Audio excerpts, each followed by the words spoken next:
نہیں نہیں، آپ دیکھیں یہ جو ہے نا پردہ، پردے کا تو معنی ایسا نا کہ اوپر ایک ایسا ڈالا جائے جس میں وہ چھپ جائے. پردہ تو کہتے ہیں اس کو ستر، چھپنے کو. اگر چھپنا نہیں تو پردہ پردہ تو عورتوں کے لیے.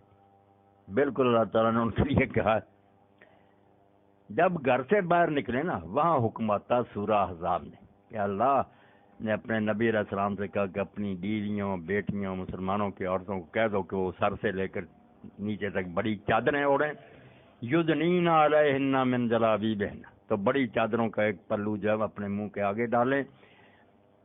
وہ پردہ اگر ہوتا نا یہ فیشنی برقعے کی بجائے تو کوئی مشکل بھی نہ ہوتی، راستہ بھی نظر آتا سب، اور بالکل ڈائریکٹ کوئی دیکھ بھی نہ سکتا. ذرا منہ کے آگے جھکا ہوا، بے شک باقی چہرہ تھوڑا بہت ننگا بھی ہو کوئی بات نہیں. اب یہ فیشنی برقع جو آپ بالکل حافظ صاحب دیکھ لیں، اس سے پردہ نہیں رہا، زیادہ کشش ہوگی.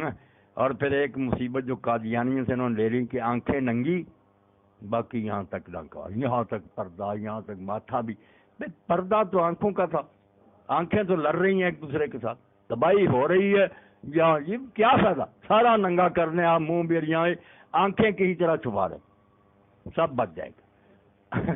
سارا فتنہ تو آنکھوں میں نہیں. میری بات پر غور کریں نا، جو اصل تھا تلوار وہ چل رہی ہے اور یہاں تک چھپایا ہوا. کیوں اتنی مصیبت میں پڑی؟ بے شک تھوڑی ننگی کر لو، یہ بھی کر لو، آنکھوں کے آگے کپڑا ہونا چاہیے اس طرح پٹکتا جس سے راستہ بے شک دیکھو مگر ڈائریکٹ آنکھیں نہ نظر آئے. فتنہ تو آنکھوں کا. ایک مصری شاعر نے بیٹا سارے اسٹیج بیان کر دی. وہ دار ارکم کی لڑکیاں تھیں جو ثانیہ انہوں نے بلایا، تو میں نے جب پڑھا تو وہ ہنسلی پڑھی تو سارے مرد اب تو جانتے تو ہیں کہ یہی مر لیں.